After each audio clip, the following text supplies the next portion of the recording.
You're watching the news leader, WDAY.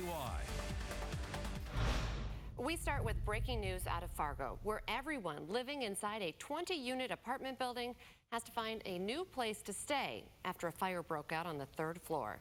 Good morning, everyone. It's just about 5 o'clock now on our Friday morning, September 9th. WDAY News reporter Jenna Scott is joining us live where that happened with what she knows so far. Jenna, what kind of damage are you seeing out there?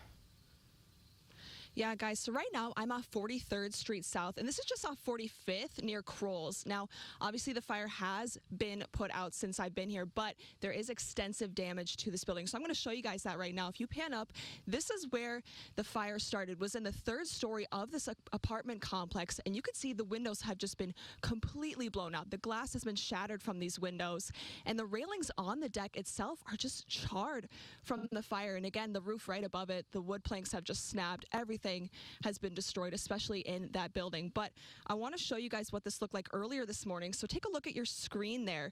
This happened close to midnight last night, and you can see smoke filling the air as they work to put out the flames in a 3rd floor apartment that I just showed you. We spoke with Fire Marshal Ryan Erickson, who says the fire spread to the attic of that apartment, and it took more than half an hour to put it out. But thankfully, no one was hurt. Now, later on this hour, I'm going to show you guys even more damage to this building and if we know the cause of this fire yet. Reporting live, Jenna Scott, WDAY News. Thank you, Jenna. We also have breaking news out of Grand Forks right now, where a man is in jail after police say he fired a shotgun after confronting 2 women outside his apartment. This all happened right here, right across from the public library at around 10:30 last night. Police tell us 2 women were looking for a dog in the lawn right in the front of their building when the man went onto his balcony. He said some things to the women, which led to him shooting a shotgun round into the air.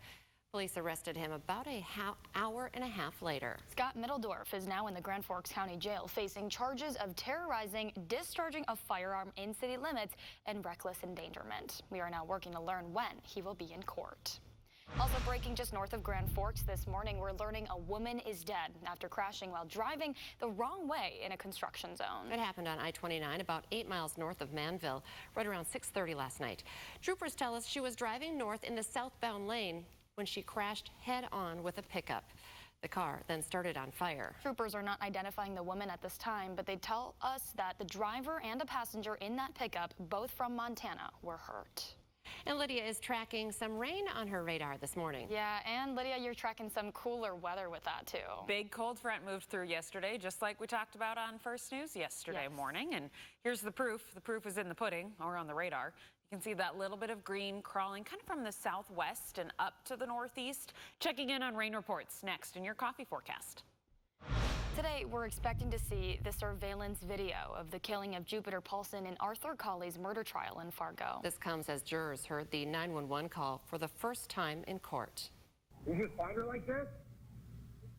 She doesn't look like she's breathing. Hey, If there's an AED, I want you to send someone to get it now. The man shouting during that call was Patrick Peterson, who saw the attack happen firsthand.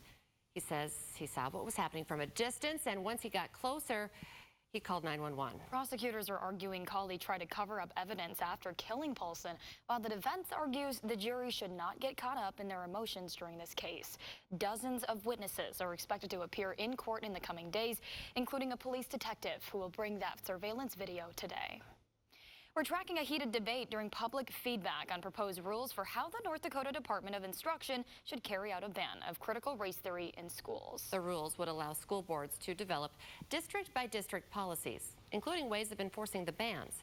It would also make districts responsible for staff training while giving the public access to the curriculum. Some during the debate in Bismarck asked for more specifics, while others voiced strong opinions. It leaves out the fact that there were many, many positive things that happened in our country during the time that we had slavery. So a teacher's job is to have balance, not to give one point of view. Our children need to know that these things happened. If we don't examine history, we are going to repeat it. The Department of Public Instruction will take written comments through September 19th before sending their recommendation to the Attorney General and later the legislature. New this morning, another step forward in combating the teacher shortage in North Dakota. The State Higher Education Committee pushed a new bill forward totaling $3 million in teacher shortage grants. The new bill would help paraprofessionals get teaching degrees online. Right now, there are 418 open teaching positions among all K-12 schools in North Dakota. Some positions most in need are special ed teachers, library media specialists, counselors, and high school science teachers. The bill will now advance to the state legislature in 2023. And in West Fargo, administrators are taking steps to show appreciation for current teachers. A bonus of several $100s. Yeah, teachers who work at least 30 hours a week are eligible for that bonus.